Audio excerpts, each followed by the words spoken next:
Hello, fair people. Today I want to talk about surveillance and how it is a direct imposition on our privacy and our liberty as New Zealanders, and also how it is a result of our government yet again pledging allegiance to an international body rather than the people for whom it has been formed to serve. Our government has forgotten that they're there to serve the people.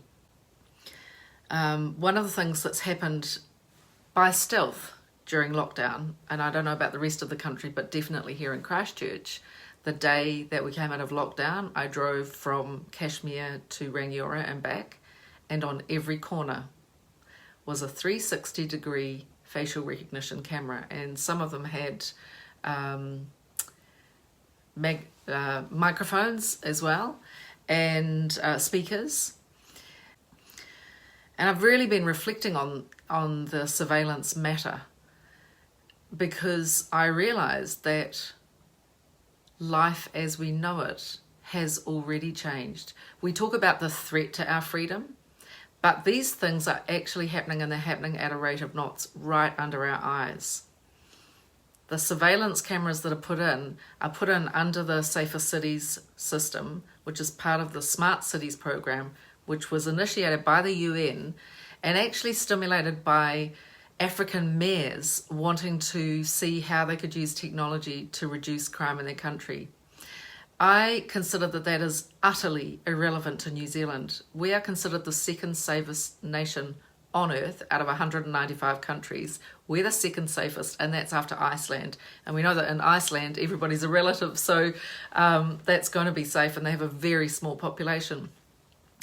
We're considered one of the freest nations on earth, and that is what we love. Once you have achieved freedom, which is one of the most beautiful things that we would ever want as a human being, it is a grave sin against us to actually do anything that relinquishes that inner sense of freedom. And that's happening at a great rate at the moment. In fact, what's happening at the moment is veering on totalitarianism, where the government is no longer serving the people, it's serving their own agenda, and that agenda is tied up to international agreements. We stand as a party for sovereignty of the people, and that means that every step of the way, everything that affects the fundamentals of who we are and how we live, and in New Zealand, one of those things is that we are already safe, so we don't need wild and exaggerated means to keep us safe. We already are. We are not central London, we are not Johannesburg, we are New Zealand, and we are the second safest country in the world. We need to remember that. So to suddenly bring in so-called safety measures that are nothing to do with our own agenda, they are an agenda that is being woven into the fabric of our local governments that come from a UN agreement. Can you imagine, like if you think back and you think about yourself as a teenager in New Zealand and the sense of freedom that you have at that time, where you're just getting to feel yourself, and you're getting away from your parents, and you're acting the fool sometimes, or you're being a little wild. I remember before the earthquake in Christchurch how at a certain point of the night on the weekend that the city would be full of these roving teenagers, and they were all a little tipsy, and they were singing, and they were walking arm in arm, and it was a beautiful thing, and it was such an expression of the sense of freedom that we've all grown up with.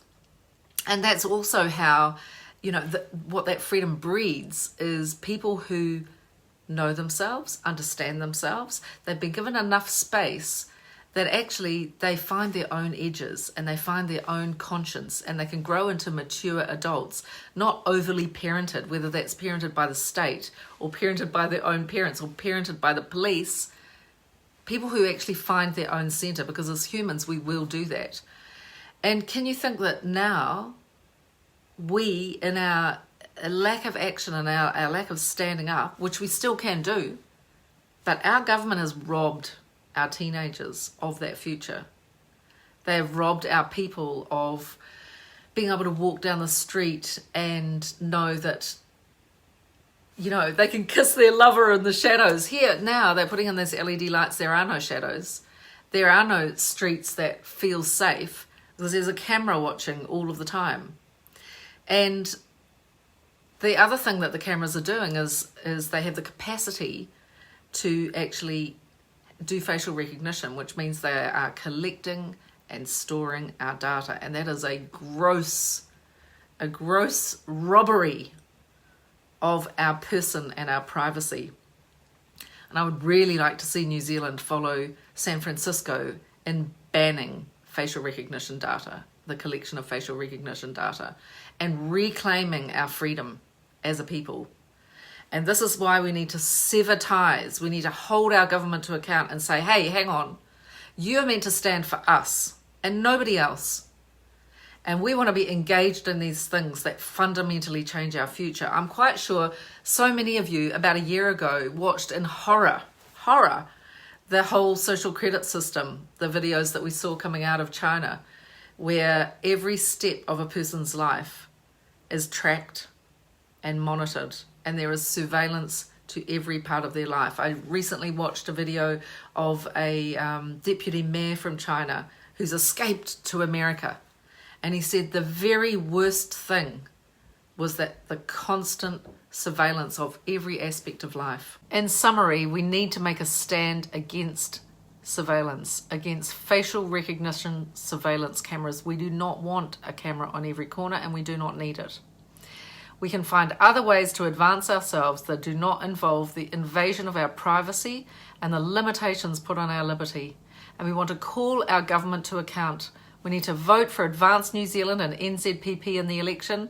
We need to get some of our people into the parliament so they can speak and stand for you and stand for your children and your children's children, so we can continue to have a beautiful Kiwi lifestyle that is safe and free.